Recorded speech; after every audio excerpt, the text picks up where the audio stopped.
से जुड़े ढेर सारे सवाल आज जो इस शो में होंगे कल के बाजार के लिए आपकी तैयारी करवाएंगे और उसके लिए एक ही नंबर है जो आप जानते हैं, फिर भी नोट कीजिए 7045220000। जो दर्शक नए जुड़ रहे हैं उन सबका भी स्वागत और आप तो जरूरी नंबर नोट कर लीजिए, इसलिए फिर से आपकी स्क्रीन पर 7045220000। लेकिन इतना ही नहीं, ज़्यादातर लोग इन दिनों हमें सोशल मीडिया प्लेटफॉर्म्स पर देखते हैं, तो अगर आप अपने फ़ोन पर हमें देख रहे हैं तो वहां पर आप फेसबुक खोल लें, चाहे एक्स को खोल लें जो पहले ट्विटर कहलाता था, वहां पर हम आपको लाइव मिल जाएंगे। आप वहां पर भी कमेंट बॉक्स में जाकर शो देखने के साथ साथ अपने सवाल हमें पूछ सकते हैं। शेयर कितनी क्वांटिटी, क्या भाव और क्या आप उसके साथ अपनी स्ट्रेटेजी रखना चाहते हैं, बस उतना लिख दीजिए।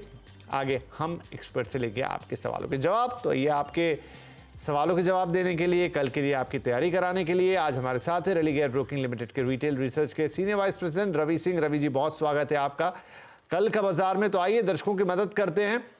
सबसे पहले हम बता देते हैं दर्शकों को कि आज के बाजार में क्या हुआ। तो आज निफ्टी बैंक एक्सपायरी का दिन था और बाजार में हमने दबाव देखा, कह सकते हैं मुनाफा वसूली रही थोड़ी। सेंसेक्स, निफ्टी बैंक और मिड कैप इंडेक्स आज सब गिरे। सेंसेक्स 668 अंक गिरा और निफ्टी 183 अंक गिरकर बंद हुआ। आज सबसे ज्यादा बिकवाली तेल और गैस, आईटी, रियल्टी शेयरों में रही। वहीं फार्मा, मेटल इंडेक्स के साथ हल्की बढ़त भी हमने देखी आती हुई और ये हल्की बढ़त पर बंद हुए। किस तरीके से सौदे रहे एफआईआईज और डीआईआईज के, वो आपको बता देते हैं। बाजार में गिरावट का दिन था तो निश्चित तौर पे कहीं किसी ने बिकवाली की होगी और वो आई एफआईआईज के खाते में, जहां पर 5,841 करोड़ रुपए से ज्यादा की बिकवाली उन्होंने की। लेकिन इसके अगेंस्ट में ऑलमोस्ट 5,233 करोड़ रुपए की खरीदारी करते हुए डीआईआईज नजर आए। तो बाजार को उन्होंने एक हद तक संभाला, लेकिन फिर भी बाजार गिरावट पर बंद हुए हैं। लेकिन ये खरीदी बिक्री के आंकड़े। राइट, तो अब हम सवाल जवाब का सिलसिला शुरू करें, उससे पहले कल के बाजार के लिए कुछ बातें। तो रवि साहब, आज बाजार में कह लें थोड़ा सा कॉन्शियस भी है, अभी चुनावी नतीजों के हम काफी करीब पहुंच रहे हैं, अंतिम चरण आने वाला है, वोटिंग का थोड़ी मुनाफा वसूली भी शायद देखने को मिली हुई है। कैसे देखें आज के बाजार को और कल के लिए क्या उम्मीद करें? देखिए विपिन जी, इस समय मार्केट में बेयरिश ट्रेंड थोड़ा सा हावी हुआ कहीं ना कहीं से। आज आप भी बेयरिश कैंडल यहाँ पर थोड़ा सा लग रहे हैं और ओवरऑल सेंटीमेंट यहाँ पर नेगेटिव है, तो मुझे लगता है कि थोड़ा सा प्रॉफिट बुकिंग हावी हो सकती है और ये प्रॉफिट बुकिंग 22,620 तक के लेवल तक यहाँ पर दिख सकती है।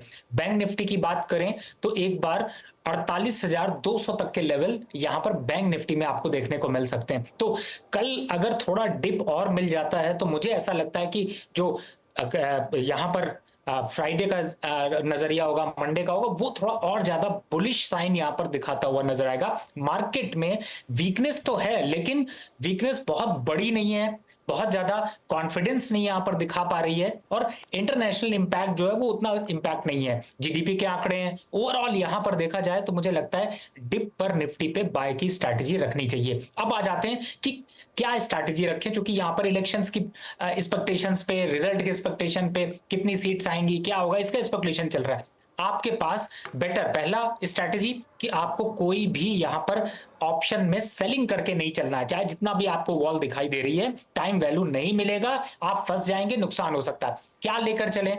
एट द मनी के कॉल और पुट की वैल्यू अगर आप रिस्क नहीं लेना चाहते तो दोनों को बाय की पोजीशन पे बनाकर चलें और कहीं भी ऑप्शन अगर ट्रेड कर रहे हैं तो बाइंग साइड से चलें, सेल साइड से ना चलें। मार्केट नीचे लग रही है तो पुट बाय की तरफ जाएं, मार्केट ऊपर लग रही तो कॉल बाय की तरफ जाएं, लेकिन निगेटिव ट्रेंड मत खेलिए। निगेटिव खेल भी रहे हैं तो सेल साइड से मार्केट में थोड़ा बचना चाहिए। बाइंग मोमेंटम अभी और देखने को मिलेगा।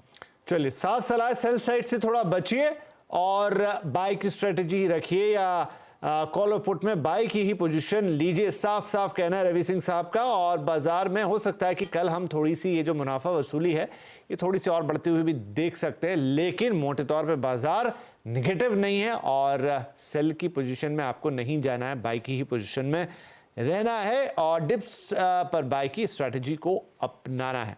राइट, तो कल के बाजार के लिए ये होगी एक ब्रॉड स्ट्रैटेजी जिसे आप लेकर चल सकते हैं। अब हम रुक करते हैं अपने कॉलर्स का। पहले कॉलर हमारे अमित लिमे साहब जो कि मुंबई से हमें कॉल कर रहे हैं। अमित जी, बहुत स्वागत है आपका, बताइए क्या सवाल रहेगा? जय श्री राम। जय श्री राम, बताएं सर। इरेडा का मेरे पास 200 शेयर है, 54.62 का बाइंग है। होल्ड करें या प्रॉफिट बुक करना चाहिए? आइरेडा पर 200 शेयर 54 रुपए की बाइंग और 130 रुपए 63 पैसे का प्रॉफिट प्रति शेयर। क्या करना चाहिए, बड़ा सवाल, और एक ऐसा शेयर जिस पर सवाल आते ही रहते हैं। रवि साहब, क्या सलाह होगी यहां पर? देखिए, इस स्टॉक की चर्चा करें उससे पहले ये कह दूं कि एक दमदार स्टॉक फंडामेंटल फ्रंट पे, टेक्निकल फ्रंट पे 175 और 80 के बीच में वापस से नए इन्वेस्टर के लिए अट्रैक्ट कर सकता है, तो फिर मेरे ख्याल से बाय ही यहां पर कंटिन्यू रहेगा। प्रॉफिट की जरूरत क्या है आपको, अगर है तो बिल्कुल बुक करना चाहिए, लेकिन 100% मत करिएगा, 25% ही करिएगा। अगर नहीं है जरूरत तो चलने दीजिए। 230 के लक्ष्य यहां पर आपको देखने को मिलेंगे, तब तक जल्दबाजी बिल्कुल नहीं करिए और इरेडा पे डिप पे बाय का एकोमुलेशन करिए। एक बार खरीदने के बाद 54 पे खरीदा था, दोबारा आपको मौका दे रहा था 130, 35, 50, इन सब पे एकोमुलेशन करिए। शेयर की क्वांटिटी बढ़ा सकते हो तो जरूर बढ़ाइए। अभी भी टारगेट 230 रुपए, स्टॉप लॉस यहां पर देखते हैं तो वापस मुझे लगता नहीं कि 160 के नीचे सस्टेन कर पाए। राइट।